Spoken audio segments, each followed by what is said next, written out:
So I've known Brett about 45 years. We met at Clark. He played bass clarinet. I played baritone sax. And so we kind of hung out in the same kind of crowd. One thing that you would know about Brett, if you didn't know, is he loved to tell stupid jokes. And then he would do this after he told the joke. Right? He had the best laugh. And every time I see the Santa Claus, when Tim Allen's going, "Popo Gijon," that is Brett Riley to me. That laughter, that look, that's the whole thing. So, the Riley Murray family, we became pretty close by my 8th grade year. My dad and Carol, yeah, they dated for a little bit. So, during the Washington trip, Carol and Brian came over so we could watch Pat, Brad, and Brett march in the inauguration. With, of course, and I gotta say it, Brian, first thing he did, he came in there, he was looking at our cabinets. Brian was checking our Bob Reagan's cabinets. He loves to tell me that joke every time I see him. Every time. So Pat and Brett became really, really close, and they were best friends through high school and beyond. Brett was always at our house. We were always at Brett's house. My dad and Brett had a really close relationship because they were both car guys. So they talked about the old cars, they worked on cars, they worked on my brother's AMX, they worked on my dad's cars, and they just, my dad and Brett had a great relationship. He lived with us for a couple weeks sometime when he was having problems over at the Carolina. So he lived with us for a while. So we've known Brett just forever. We have games, we play games there all the time too. After high school, Brett, he eventually got married, bought a house, and that house became our meeting place for a few of us. So folks are sitting right here. We got Richard, Pat, a bunch of other guys. And we'd always like to play games. Risk, rail bearing, and of course, what other game? Monopoly. Monopoly. He loved Monopoly. And one thing about Brett, now I heard he was athletic at football.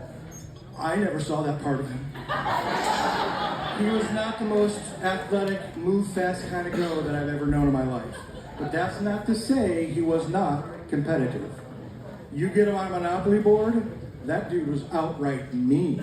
I mean, he had a kill streak in him, you just didn't understand. I actually beat him once and my brother once, so that was a feather in my cap. We'll go on to something else too in a bit, but cutthroat.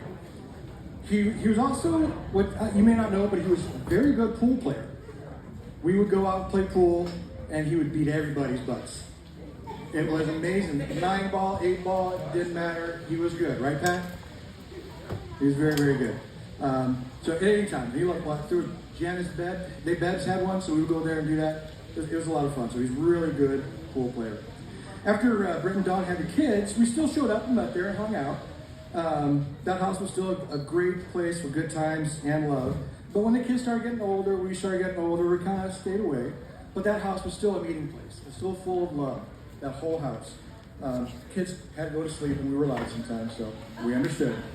We understood. At least I did. These other guys were nothing else. But that didn't mean we lost touch. We all talked to each other. We saw each other. He'd always come by and he'd help me with my truck when he had time, the hour a day that he was available. Brett, come here at 7. Okay, I'll be here at 11. Okay. No, I gotta leave at 2 because I gotta go do this other thing. Okay, Brett. Just Brett. Everybody needed him. Everybody needed his help. So he was a great mechanic, and he loved giving his knowledge away. Where's that young man that spoke? He always loved doing that. And he talked highly of you whenever we were by ourselves. I can tell you that. Last few years, it was getting harder for Brett to go. He was, it was always tough for him to come by. He couldn't crawl around as much. But one thing I don't know if you knew, well, you all know that he liked to help people. I can't tell you how many times I would call him and say, I'm helping somebody on the side of the road. This car broke down. This flat broke down. Me, just about 2 years ago, Brett needs some help, man. Need a flat fixed. He just left work. He turned back around and drove an hour back and helped me with it. That's just the kind of guy that he was. So I challenge all of you to be like Brett in certain ways, as long as it's safe to get out of the car and assist. He was a bigger guy, so people were kind of, but be helpful, be helpful. Like I said, he loved stupid jokes, and then he also loved really bad B movies with girls in bikinis. If you know, you know. Guys of a certain age know those movies, and he loved those.